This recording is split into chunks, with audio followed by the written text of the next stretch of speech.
And a pleasant good evening to you and to yours, and welcome to the Brevard Sports Network. Back with you here again tonight. I hope all of you are returning after having a safe and healthy 4th of July weekend. And tonight, we actually, for the state of Florida as it pertains to the fall sports calendar, it's a transition period. Once you get past the 4th, then it's lockdown time. It's time to get serious. It's time to buckle down and get ready to get yourself set for fall camps. And that's every sport. But one sport in particular coming up here in next week, as a matter of fact, the 17th, 18th, and 19th at Camping World Stadium. We did them last year with Varsity Sports Nation, Dan LaFOREST, Ontavious McCullough, and the gang, as the media days. And what a huge success it was last year. And again, this year, it's going to be happening the 17th, 18th, and 19th at Camping World Stadium. And here tonight to talk to us about these media days, we're going to dive even a little deeper tonight. How important are media days in this day and age? They're very important when you consider what's on the line for student athletes these days. We'll talk some other topics too. Please help me welcome from Influencer Council, my good friend, Mr. Dan LaFOREST. Dan, good evening, and it is a pleasure, sir, to have you back on the airwaves of Brevard Sports Network. How are you? Man, it is such a pleasure to be back. It's been a while since I've been on with you, and so much is happening, and I guess the culture of high school and college football, and so much to talk about. But yeah, you're right. We've got a big event for these high school athletes here next week, and so excited to be such a big part of it. I asked the Brevard County Athletic Director, Kevin Robinson, last week during our interview. I said, I bet you didn't think when you took this job 2 years ago that you could foresee all of the changes that were coming for student athletes in terms of recruiting and NIL. And he just kind of chuckled a little bit and said, well, it's kind of our job to foresee these changes. And I thought, man, but not these types of changes. But we'll get into that. And first, Dan, I want to thank you on behalf of Brevard Sports Network for having us back this year, because we're very excited to be back over there. We absolutely, of course, love working with Varsity Sports Nation. They're a tremendous partner of ours. So kind of take us through this year's media days, and then we'll talk about some of the guys here in Brevard County that need to get back to you. Well, I've had those conversations with all the coaches in 7 counties, believe it or not. This thing's been an amazing evolution, really, Alan, over the last few years, and I think you nailed it. I think with how high school athletics are now, and with college athletics, being a media personality, being a brand is so important. And what a good way to start with young people to help them develop a brand, get them acclimated to being in front of a camera and being in front of media and doing interviews, other than what we put together with these media days. Dan, on the screen right now, are there still sponsor packages available for those that want to sponsor this great event? Absolutely. It's been a little bit of a struggle this year actually getting sponsors, and it's been a big deal. And as you can see, I mean, that's part of the broadcast, and we're going to add to that. I'm going to talk about the changes. What's been really cool about this event over the last 4 or 5 years that I've been involved with it is every year it's gotten better. Every year we've added things. Everything has evolved into a better product. And what an opportunity for local businesses to get exposure. When you're talking about media days, it's not just the broadcast, which you're watching right now. It's also the social media content that's going out. We estimate over 1 million views from these 3 days of media days, between the broadcast, social media, everybody sharing it, families, everybody in the social media world is sharing this content, because the kids love going back and going to YouTube and breaking up their interview segment and getting it out. And it is such a great opportunity for local businesses to get exposure, especially with young people that are getting ready to be their next clients. When Right. you're an 18, you're an adult, you're making a lot of adult decisions. And to be able to reach people that are 16, 17 years old and getting ready for that adulthood, it's a wonderful opportunity. Dan, what are some of the changes this year? I know you said you were going to talk about what are some of the changes this year? Because everyone I spoke with last year that came, I mean, from Brevard County, absolutely loved it. Yeah, one of the changes that we made last year was actually bringing Brevard over to Camping World Stadium and also Polk County. So, Polk County had never experienced that. A lot of the feedback from the Polk County coaches was these kids were just excited to drive into Orlando and to see Camping World Stadium and just be in that environment. And then when they walked in, they didn't know what to expect. You've done media days, you've been involved. They have limited resources in other areas of the state, but you've got great guys over in Polk County. And again, I wish I could take all the credit for everything, but to have guys like you and to have guys like Hassani Harper and Drew Johnson over the Polk County area that are actively involved and having, I mean, you're talking about last year we had 124 programs in 3 days. That's crazy. And talk about a broadcast. I mean, you carried the load for the Brevard Polk Day, and I expect you to do a lot of that this year. I certainly will. It's an 8-hour broadcast. Yeah. It's not. Listen, I will tell you this. It's a fast 8 hours from our perspective, but I was only there for 1 day. I can't imagine what you and were feeling. I remember talking to you after it was over on Saturday night, and you said something that struck me. You said, I could do this again for another 3 days right now, feeling the way that you felt on that final day. And I got to tell you, you put on, pardon my French for those that this would offend, but you put on one hell of an event, sir. And you and your staff and what guys like do are a big reason why we want to be a part again this year. So thank you. No, listen, and again, take some of that credit, Alan. You being involved has been such a blessing for not only myself, but the other people involved. But let's talk about and that's the thing. People at home saw the broadcast. They saw the teams come up for 10 minutes, and then you go to 2 minutes commercial. What we're going to add is we're going to show everybody what's happening all around it.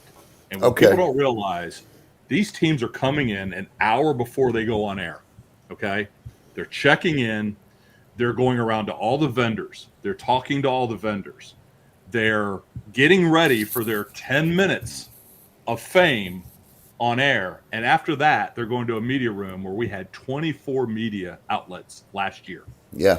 And it's going to be the same thing. I mean, we're going to have Larry Bluestein come back up from South Florida. Dwight Thomas is coming down from North Florida.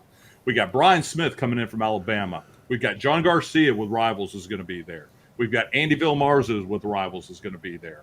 Not to mention all the local media outlets. We had Channel 2, Channel 6, Channel 35, Channel 9. Again, Channel 9, Channel 2 do a wonderful job covering high school sports throughout the season. The Orlando Sentinel. There's so many different media outlets. And the cool thing is it's not just local guys. I just mentioned national guys. There's so much attention that these young people are getting in front of. And it's a 2.5 hour experience. They're doing TikTok dances. They're doing everything that makes this a fun event. Now, we do have some surprises coming for this year, and I'm not going to mention them. I want them to experience it when they come in. One of our most watched videos last year from this event was a Rockledge running back singing an old Motown hit. That was one of, and we're going to have our Caleb Brown and Cadence Bates will be there so that they can catch the other side of these guys' lives off the field afterwards, and with all of those other media members in the back room. I remember Ray Kamika last year from here locally, 321 Recruits. Ray did a terrific job of snapping pictures and getting, the kids up on social media. And so this is going to, and I tell you, it's always great to look down, Dan, and see Blue there. Isn't it just great to look down and see Larry Bluestein there? I love looking down. And it's like he's like a source of comfort, because if I feel like I screw up, I know I can kind of look at Blue and know if I did or I didn't. Well, the fun thing about this is Larry and Dwight Thomas are legends in the state of Florida. Yes, they are. They are the Mount Rushmore of high school football. There's no argument with that. To have Dwight, them come and not work and enjoy themselves and take it all in and to have conversations with coaches and to do what they want to do is a pleasure for guys like you and I. Let us I, do all the work for them. I got to meet Dwight for the first time last year, and I tell you what, I was captivated listening to him in Blue Talk, listening to him in Blue Talk, and so it was a great time. And I'm looking forward to seeing all the guys again this year. I will tell you this, Matt Diesel. John Holmes, we need to hear from you on John's this. good. John's good. John, I talked to Matt. Matt's okay, good. all right. Everybody's lining up. Everybody, you better get on there, guys. Come on, man. Let's go. We got to get you in. You know how I'm not getting them in trouble, but I will. I love those guys. Here with Dan LaFOREST. And Dan, excuse me, I kind of want to switch gears a little bit here because it's not often I get, this type of time with you in the evening. I know how busy you are, but you've been a busy man over the last year. I've seen you on I don't think there's an Orlando station I haven't seen you on, or a program I haven't seen you on, or radio sports talk radio show I haven't heard you on, which is a good thing because that means people are interested and want to know what's going on. Before we get started into the next line of questioning, because you'll be doing most of the talking here, tell us a little bit about Influencer Council and exactly what it is you do there. Well, it's kind of an interesting thing. This has been a 3-year project in the works, and it's really evolving into what myself and Ronnie Bittman envisioned when we had this discussion 3 years ago. Was how do we put ourselves in a position to be a source of credible information when it comes to college athletics, when it comes to the world of NIL. We have been very fortunate to be part of the discussion early on. Shelton Cruz brought me in at the beginning with the Florida Coaches Athletics or Florida Coaches Athletics to help educate high school coaches on NIL at the college level. Craig Damon asked me to come in last year. It was almost a year ago, a little more than a year ago, to talk to the FHSA board about my opinion on how to structure high school NIL, which passed literally 2 months later. And you're right. I've been very fortunate to be in a position where a lot of the media come to me for information, and it's an honor to be in this position to do that. But the Influencer Council is more than really the logo. It's actually a group of professionals. You have Ronnie Bittman. We feel like we cover NIL from top to bottom. And when you're talking about NIL, you have 4 basic components. You have legal and compliance. Well, that's Ronnie Bittman with Bittman Law, who has been a sports entertainment attorney for 20 years. That has worked with celebrities, has worked with professional athletes in legal situations and contract law. You have myself with Security Financial Management. And, I've been a financial planner specifically for retirees and small businesses for 20 years. That covers the financial and taxation element of it. Then you have branding and marketing, and we had an incredible asset to our team last year in Courtney Shaw, who's a former Mrs. Florida, join our team. And then the final piece is philanthropy. And I added a person that can help greatly with community events that has done event planning for 30 years, and that's my friend Pat Nix, who's been very involved in Central Florida, all over Florida, planning events. For the Florida Classic, as many as other events that are big time coordinated. So when you're talking about NIL, we're more than just representation. We're actually sports management. Real quick, I want to let everybody know for some reason we lost our feed on Facebook. We are live on YouTube, and the link is there. So just click on the link, and we'll get the interview up on Facebook. I don't know what happened. We were 3 minutes in, and all of a sudden it just disappeared. Here with Dan LaFOREST. Well, so with that said, let me circle back around, Dan, to the media days, because I don't think student athletes understand the importance of what with name, image, and likeness, which we're going to talk about coming up here, with the way that colleges will be able to pay student athletes. Listen, it's a lot of pressure, but student athletes have to sell themselves too these days. Their personalities, it's a crazy world we live in. But these media days are important for a lot of reasons. Listen, colleges watch these things, don't they? They really do, because the recruiting process has changed. Colleges are now looking at great talent, not only great talent, but they're also looking for character. They're looking for people that fit the niche of what they've developed as a program. And it's amazing the conversations I've had with a number of coaches across the country, as well as general managers, and what they're looking for in recruits. And, the recruiting process has changed so drastically that parents get frustrated, which they have every right to, because, what I've seen over the last 5 years, especially, is we're seeing a lot of great football talent that's just not going to college anymore. And I think a lot of that is missed opportunity, because they're all coming up from youth, they're going into high school, and everybody's a D1 athlete. And they're shooting for the stars, and they're missing out on opportunities, because there are guys now that should be playing FBS that are playing FCS. There's guys at FCS that are playing Division II. There's guys that are Division III that are great athletes. You go into a Division III program anymore, there are dudes. Yep.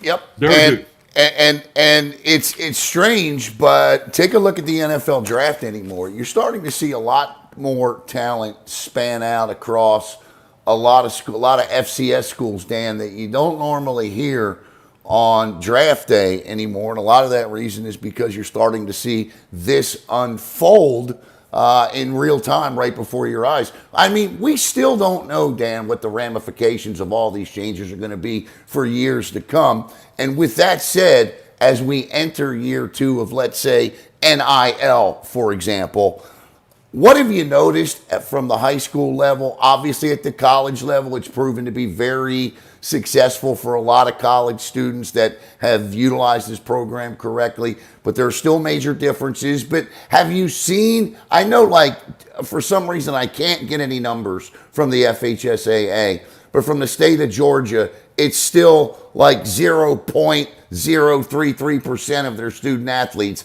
have engaged in NIL deals. Have you seen anything here in Florida or heard of anything crazy in Florida as it pertains to NIL? No, I think Florida, first of all, I think Florida probably did the best job in the country as far as structuring how high school NIL should act. And a lot of that, part of my presentation to the FHSA was, you have to make this difficult. We're all, as high school football fans here in the state of Florida, there's a lot of frustration right now with transfers. Kids are transferring from one high school. Dwight Thomas and I talked about this. They're tracking guys that transfer all 4 years to different high schools. We have everybody's looking for a competitive advantage anymore, and it's really ruining, in my opinion, what high school athletics was developed for. It was develop character, it was develop school spirit, and it was develop community involvement. And it's taken away from a lot of that. It's hard for communities to get involved behind a team that goes 0-10. And, it's very hard for a high school coach to look at a schedule knowing he doesn't have the same talent as his neighboring schools or his competitors, saying, how do I keep 45, 50 kids motivated for 14 weeks? There's a lot of challenges, not to mention the fact that it's been very widely publicized that these guys just aren't paid for what they have to go through. If I could, for a moment, let me play devil's advocate with what I get in terms of the pushback that I get from some members of the community. Well, look, it's a different time now, and these student athletes can at any moment transfer for academic reasons if this school has their program. Well, what if there's a 4-star who's playing for a program that, I don't know, might be an SSAA school, and he's not going to get to play a schedule? And there's nothing against the SSAC. I'm not, it doesn't even it could just be a program that's not expected to do well. But shouldn't that student athlete have the right to be able to transfer to go play a schedule conducive with his talents? Oh, listen, I'm not taking away from what it is or what the advantages are for student athletes. What Right. I'm saying is that for every success story, there's 10 not successful stories, Correct. and, and or even more, right? Right. I think within reason, you have to take a look at what it's really about. Um, I don't think there's a right or wrong answer to any of this. I've even had to change my mentality over the last several years is Yeah. the fact that we're in a new world. I can't look back to when I played 30 years ago at the high school level because it was a different time. It was a different structure. But the reality is that we have high school coaches that are trying to keep up with the Joneses and they're having to put in more work. They have to do more things and their level of pay hasn't changed in 20 years. Right. That and And that's a great point, and I loved seeing Dr. Ramjet and the a lot of the coaches, many of them from Florida right Coaches here, Coalition, yeah, absolutely. going up to Tallahassee and speaking with lawmakers. That's the other issue, Dan, with this transfer policy. For example, you take a state like Georgia, right? And Georgia's, the GHSA, they can legislate this, right? They can make changes to this. Anything that has to be done in this state has to go through the Florida legislature because back in 2016, House Bill 7029, the FHSAA hands are tied on making any changes to this, Dan. Yep, that's exactly right. It's no longer an athletic issue. It was an academic law that created a loophole that, again, it's no different than I try to explain this. What's the speed limit on I-95? It's Oh my, 70. okay. How many people go 70? At the end of the day, if you're going 75, you're not going to get pulled over. You're going 90, you're most likely going to get pulled over. And, rules are there for specific reasons, but it doesn't matter what rule you have. There's always ways to scoot around Yeah. what was set out there. And again, I don't think this is a right or wrong situation. It's just that there's always a cause and effect for every decision. For every positive thing, to receive something, you have to give something up. You recently saw, and this is geared towards this next portion of this, maybe geared towards the maybe 10% of the student athletes, but you look at the 3s, the 4s, and the 5 stars that are out there, and from a senior high school level into college, and I know you deal with a lot of them, particularly at the college level, but let's use EA Sports for example, Dan.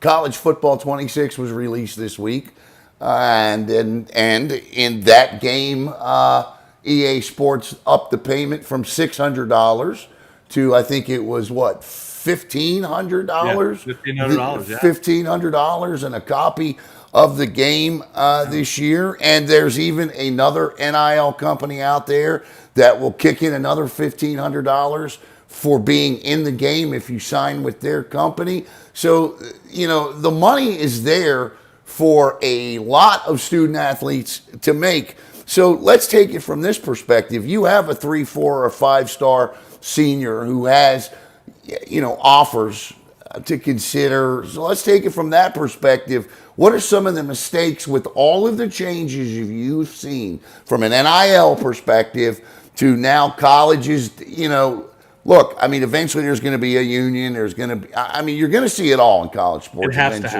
happen. Yes, it has to. But for right now, what are some of the mistakes that kids and parents are making as they transition as a 3, 4, or 5-star from a high school level to the financial status of being a college player? I think first it has to start with the recruiting process. I think you have to be really very realistic with, I talk to families all the time about there's a difference between being the guy they want and the guy that they would like to have. Colleges are going to sign X number of guys, and talking to a number of the GMs that I have, what I found out was their hit ratio is about 60%. They're right about 60% of the time when they recruit guys and sign them. And, that's always been a thing for me is I've kind of watched 4-star guys go off to a certain college and then all of a sudden something's happened and they're in the portal or they've come home, or whatever the situation is.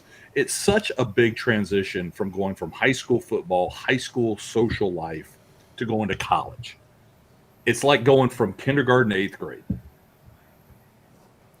And What? you have to prepare yourself for that transition. It's not about how great of an athlete you are, it's how do you transition to that college atmosphere within a certain amount of time. Because the reality is, if you're not on the field within 2 years, they're recruiting your replacement. Well, let me ask you this: what do you attribute the major amount of decommitments to? Committing, decommitting.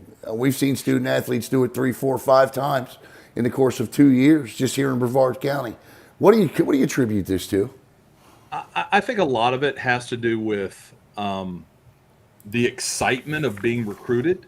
Um, these kids go on 4 to 6 to 8 to 10 college visits and official visits, and going to some of these things, man, it's a parade. I literally tell the athletes that we work with, there's going to be no other time in your life where 30 companies are going to want to employ you, and you're going to have a business fully funded. Yeah, yeah, it makes sense. Here with Dan LaForest from Influencer Council. I guess I'm going to ask you to give your services for free here for a minute. What? Okay, let's role play. I'm a 4-star. I got 37, 38, 40 offers. Right. Obviously, I'm in the mix to sign for money somewhere. What are 3 things or 4 things that every student athlete and parent need to know before approaching these deals? I think the first foremost, you have to go back to the basics. Where do you feel most comfortable if you didn't play a sport? You're going into a whole new culture. You're going into, in a lot of cases, into a whole new state. And this has nothing to do with the money aspect of it, Has correct? nothing to do with the money aspect. Okay. Just where do you feel comfortable? Where do you wake up? Because as professionals, we know that taking a bigger paycheck doesn't always make you happier. With more money becomes more responsibility. With more responsibility comes more pressure. And I think that's even happening sometimes here in the portal, as you have certain agents that are out shopping their players, telling them, oh, I can get you more money over here, and not really identifying what is in the best interest of that student athlete. That definitely happens. But I'd be very careful of, where is it, do I really feel comfortable with a program, with a coaching staff? Coaches change. That's just a reality of it. But where do I feel comfortable? I think from a second standpoint, you have to look at the financial package completely, because there's number elements in there. You have, and especially this year.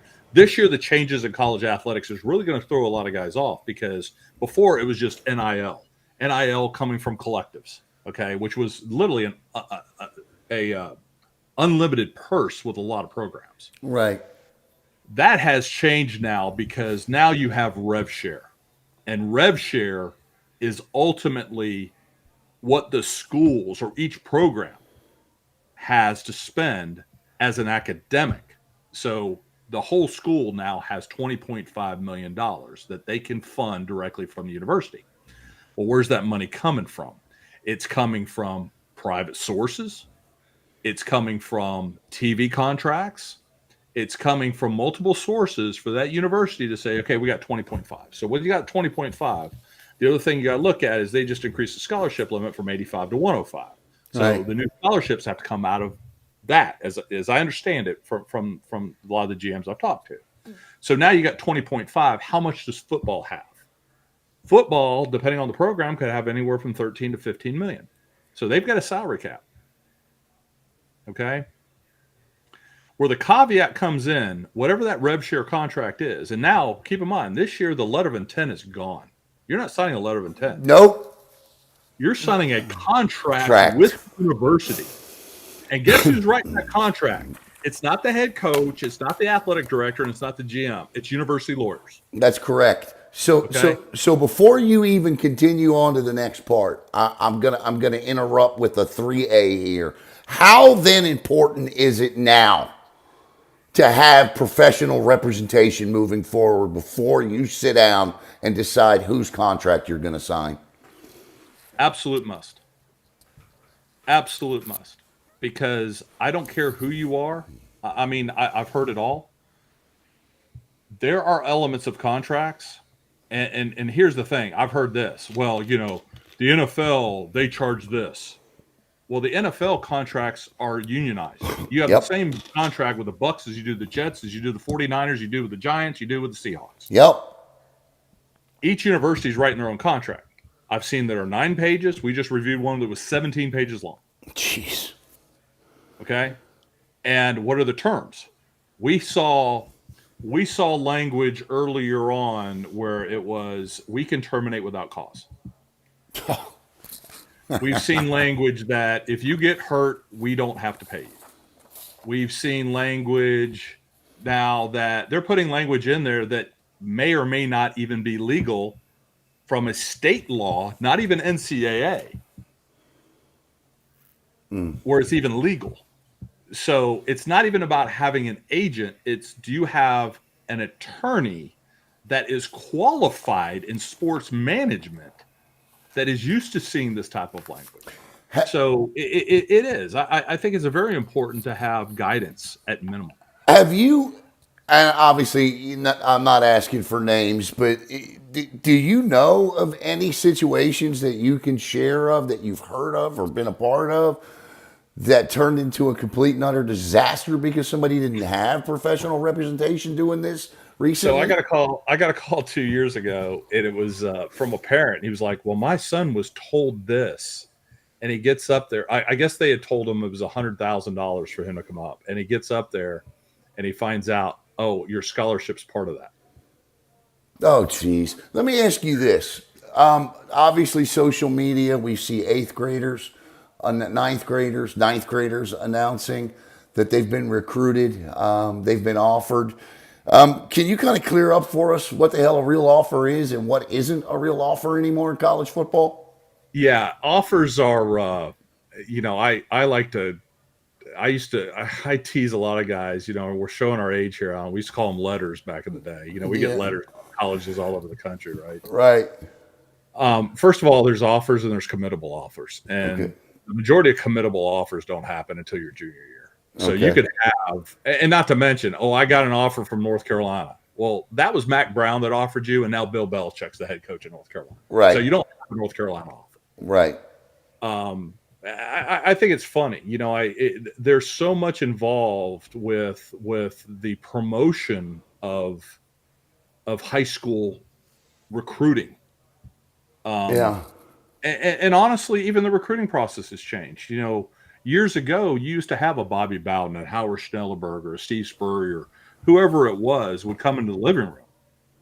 It's very unlikely now. You'll have a coach fly in with a helicopter, but it's not the same recruiting process. No. They're not looking at everybody's film anymore. I think film is only a fraction of what they're looking at anymore. And let's be honest, Dan, in high school anymore, right? And this is true, okay? This is true. In high school anymore, they are going to. It's like a college. You want to if you're a big time player, you want to go to a college that you believe can get you to Sundays, right? If you're a big time high school football player, you want to go play somewhere on Friday nights that can get you to Saturdays at 3:00. So it behooves coaches to have the most student athletes play at the next level, doesn't it? It absolutely does. And one of the points I want to make is coaches changes. I think I saw more assistant coaches change at the college level this year than I have in years past. Yeah. And a lot of that happens right in the middle of the recruiting process, especially after a season, because that's really when things really, really heat up. For these colleges to start recruiting is when their college season's over. They're already looking at what they're doing. And these kids are developing relationships with those recruiting analysts and the position coaches. And all of a sudden, you've been talking to Coach so-and-so at University of so-and-so, and you haven't heard anything for 2 weeks. And then you find out, he's over here. So, that's kind of disruptive in the recruiting process because a lot of relationships are built there. And really, that's a big part of the recruiting process for a lot of these young people is that relationship. if you want to watch, if you're watching on YouTube and you want to make a comment, because we don't allow any comments, I don't think, on our YouTube page, but if you want to, for good reason, if you want to watch this interview again, because it bugged out after 3 minutes on Facebook, I'm going to rerun this interview as if it were live at 9 o'clock here in 25 minutes on Facebook. So I'll rerun it again live on Facebook at 9 o'clock. And then you can leave all the comments that you'd like there. Wrapping up here with Dan LaFOREST. Dan, I guess next week at this time we'll be scrambling. I'll be frantically saying, Dan, who's coming? What's the, we got 1 week, buddy, huh? No, you're going to have that information hopefully by tomorrow night. So okay, that'll be good. Finalizing everything tomorrow for the media. The media wants the media packages, and going back to NIL. The other part of NIL that has changed now is the monies you receive outside of that rev share. Yes, a lot of the schools have already eliminated their collectives. They're bringing it in house because again, they're fundraising to meet their 20.5, and next year it goes to 22 million. Now, let's say that little Johnny gets an offer from EA Sports for $50,000. It now goes to an advisory group with the NCAA to determine whether or not Johnny is worth $50,000. Oh, and how does that determination get made, Dan?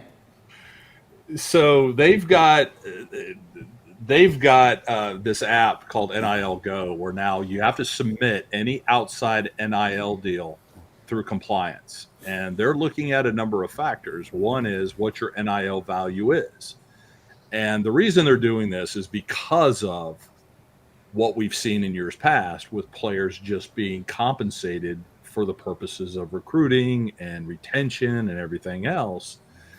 What I'm afraid of is what's not going to be reported, what's going to be done under the table, which was what was rampant in the 80s, 90s, and 2000s. The black bag is still going to exist, Dan. Black bag. I made this comment 2 years ago, Alan, was, we went from getting that McDonald's bag at 3 a.m. to a Gucci handbag at noon. Right, yeah. I think we're going to start seeing McDonald's bags at 3 a.m. again. Mysteriously, Ma, somebody left a McDonald's bag on the front doorstep this morning. Yeah. Yeah, and I don't know where these keys to this Escalade come from. All I know is that, look, Mom, the registration's in my name.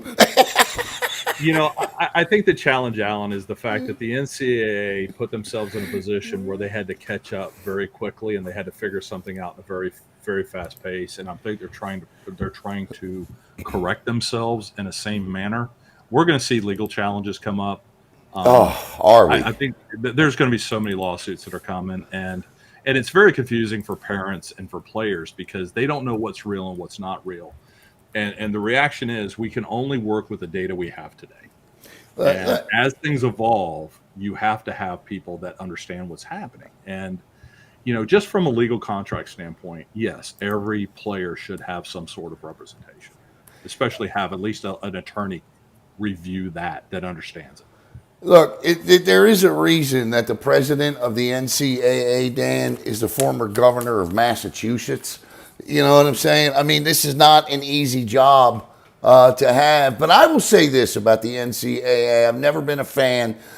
To me, the NCAA has always felt reactionary, Dan. They've never felt like they have taken the handlebars on something and steered the ship in a way in which and you know what? Had they done this 20 years ago, and I think really when college football started to get away from them with the bowl series and how they were naming the national, when all of that started to happen, if you remember all of this and the television contracts, the NCAA didn't want any parts of it, but then they wanted to come in and legislate it, Dan. And then when that happened, they lost control of something they were never going to get back, and it's not going to happen now. They ultimately were not in control to begin with. No. And now, Alan, which is going to be very interesting, is you have conferences that are more powerful than the NCAA. Yeah. What happens with these conferences? Because they don't need the NCAA. Yeah. It is, and look, I'm going to tell you right now, and I think a lot of people, keep your eyes out there because you could see college sports flourish but it's not true collegiate sports. This isn't amateur sports anymore. No. You know, I think the sport that's going to benefit the most from this is college basketball, Dan, because I think you're going to have players that will be willing to stay now for 3-4 years, collect NIL money. If you're not drafted in the first 2 rounds of the NBA draft, well, then you go play in the NBA D League, and maybe you make $50,000 a year. You can stay in college and make more money than that, times 4, Dan. You know, let's take this recent NFL draft. Okay, first of all, league minimum is $950,000, I believe. Right. Quinn Ewers left with a year of eligibility left from Texas. Went to the NFL draft. He was picked up in the 7th round. Yeah. He's going to make league minimum. He could have transferred anywhere other than Texas and made $4 million this year. That's crazy. And then went into the NFL draft. That's crazy. I think we are seeing that. And the NFL is a little bit worried right now because they don't have the influx of talent that they're used to. Especially at that position. At a lot of positions. Yeah. But even going back to the NFL draft, I think if people truly watch the NFL draft, there was dudes drafted. I'm like, who is that? I know. You listen. Day 3 for the NFL draft for me anymore is a no-go. It is just not.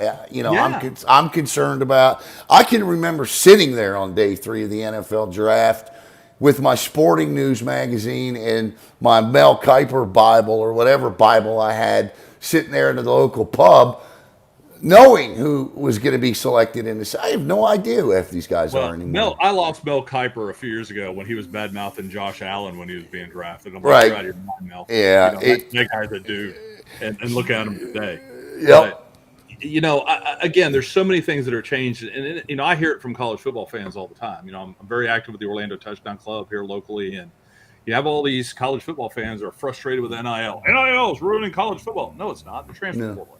Yeah, transfer portal. The transfer portal is an antitrust issue. That's a legal judgment. You think we'd be in What this? the university's going to do now? They're going to try to lock in contracts to try to curb the transfer portal. Again, with a lot of players, that could be fine, but you better know what you're signing. You think we'd be in this mess? And let's be honest, the transfer portal was created as a result of the pandemic, correct? I mean, that's basically why it came about. Weird to think what this world would be like without that damn pandemic, isn't it? Well, not to mention the fact that we no longer have 8 years of eligibility. Correct. And now think about it, right? NAIA does no longer counts against your time of playing college sports, right? Alan, what story came up today because it won't die? What's Stetson that? Bennett lived at Georgia for 6 years and never got a degree. Wow. That's crazy. And now he's playing for the Rams. That's unbelievable. So, you start taking a look at some of these NFL stories. Brock Purdy is now eligible for his second contract. He was Mr. Irrelevant 4 years ago. He sure was. God, Making man. $950,000, taking the 49ers to the NFC playoffs. Yep. The championship game, right? Yeah. Again, and even then, you have to start taking a look at one of the things about the recruiting process, and this has never changed. Most athletes don't mature at 17, 18 years old. No. They're maturing at 20, 21. So who you are at 17, 18, I don't care where you're playing. Go play because you're not done. Go develop. So talent will be found. I got to ask you this. This is completely off the record and not off the record. No, I mean, not off the record. I meant to say off the cuff because obviously it can't be off the record if we're sitting here. But listen, you're pretty locked in with UCF football. We got a lot of Brevard County guys that have transferred to UCF. What are you hearing about some of these guys that are over there and how Scott Frost his predecessor didn't use them. You think Frost will? I don't want to go too deep into this because, I've obviously have a lot of media relationships, but, when Gus Malzahn came into UCF, his big tag was hometown heroes, and I'm a recruit Florida like my hair's on fire. The reality is we saw a lot of local talent that never saw the field. And Yeah, I think there was a lot of frustration there. I think what Scott Frost is trying to do is bring back some of that magic and try to rebuild UCF. And UCF was, they lost a lot of guys in the portal, and you got to give Coach Frost a lot of credit because he went after every one of those guys and said, "Come back, trust me. I have a plan." And a lot of the kids came back. They lost a lot of players, but I saw guys go in the portal that ended up coming back. yeah. Um, I think what Coach Frost, he had a really good spring. He felt very good about the spring. I went out to a few practices, kind of took a look at everything, even how UCF was representing at the media days this week. I think he was very calculating on who he brought and who he didn't bring, because you have some players that are under wraps right now that I think are going to make a huge impact for the UCF Knights this fall. And I agree. I agree with I you. think he's trying to sneak up on the Big 12 with the guys he does have. I don't know. I was indifferent about the hiring. I understood why UCF did it. I don't think you can fault them for the reasoning behind it. Frost had a great deal of success here, but that was another conference at another time. We'll see. I think. Do I think that Scott Frost has the ability and the talent level to compete in the Big 12 there? Yeah, I believe he does. And so we'll see. I know his $22.5 million contract started up July 1st, so I know he's a happy man. Yeah, again, I think there's a number of guys that have the ability to do very well. You're going to see guys get a lot of opportunities. I represent a couple players over at UCF and had a couple kids that were interested in UCF. And, I think UCF has done a great job as a university to build their brand and to build a competitive program in the Big 12, not only football but other sports. And, Yeah. I think there's a lot of room for growth there. Again, with conference realignment, we don't know what this looks like in 5 years. No. So, there's going to be, there's been rumors of Florida State and Clemson and other schools leaving the ACC. So we don't know what the ACC is going to look like. We don't know what the Big 12 is going to look like. One of those two conferences will be, in my opinion, defunct in 5 years. It's either going to be the Big 12 or it's going to be the ACC. I've got a hunch it's going to be the ACC. So, media days next week, my friend. Yeah, excited, very excited. I'm going to put the information back up on the screen. 120 plus head coaches, 700 plus players, over 1 million live views will come out of this. 17th, 18th, and 19th, Brevard and Polk next Friday, hosted by yours truly and some other people. Asani will probably be on there with me as well, trying to get Drew Johnson. There's going to be so many personalities. And Alan, you get to kick off the show at 9 a.m. sharp with me, Larry Bluestein, and Dwight Thomas. I cannot wait for that. That was a fun ending last year. I'm glad we get to start with it this season. And again, listen, Dan doesn't want me getting him in trouble, but if you have not responded, you know who you are. So do that for me and be up on the big stage with us, myself, and Dan. Dan, I can't thank you enough for taking time out of your busy night. Yeah. And I want to add one little thing too, because again, the importance of this is that second part of NIL is developing your brand. And the earlier these kids get involved with social media in a positive way and show their personalities, and that's what I try to create in this atmosphere, is these guys come in and really represent themselves, their schools, their coaches, their families, and have some fun with this, because that's what this is about. You need to be NIL ready before you get on campus at the college level. Not to mention the fact that this is one of these media days, very few, where the 0-10 team gets equal time as the 10-0 team. Yeah. We want every student athlete to have that exposure, that experience, because this is the type of thing that translates into a job interview in 2 or 3 years. No, that's right. That's right. And believe me, listen, it's an opportunity for student athletes. There are some out there, and they know this. I'm not telling them anything they don't know. There are some out there that could use a little work on the microphone. We're always here to help you with that. And these days are a big part of building. That's a skill set that you can build. And days like this, if you're sitting at that table, you can do that. So remember that too, Dan. Oh, absolutely. There's so much here, and that's what we want to do. We want to show the viewer at home. We want the parents to be able to tune in, not only for their team segment, but they want to see it. We want to be able to cut away. Typically we have that 2 minutes between each team. We just run commercials. It's going to be a little bit different this year.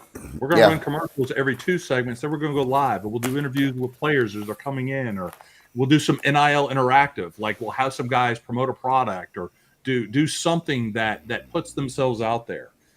There's so much that we have planned with this. I'm very, very excited. And again, I'll be there next Friday, and you'll be able to watch it on both Varsity Sports Nation and Brevard Sports Network. You'll watch all 3 days on VSN and Friday on BSN and VSN. Dan, thank you so much, my friend. Always a pleasure. And always, thank you for what you do for high school sports, especially in Brevard County. And we'll leave another announcement out for the next couple months that we're working on too. All right. Yeah, that one's coming up too. That's going to be a lot of fun. I'm really excited about that. They get to see me, but we'll talk about that later. Dan, thank you so much, my friend. So for my man Dan LaFOREST, I'm Alan Slaughter-Zinski, and again, I'm going to be replaying this interview here on Facebook Live all over again in 9 minutes. Have a great night, everybody.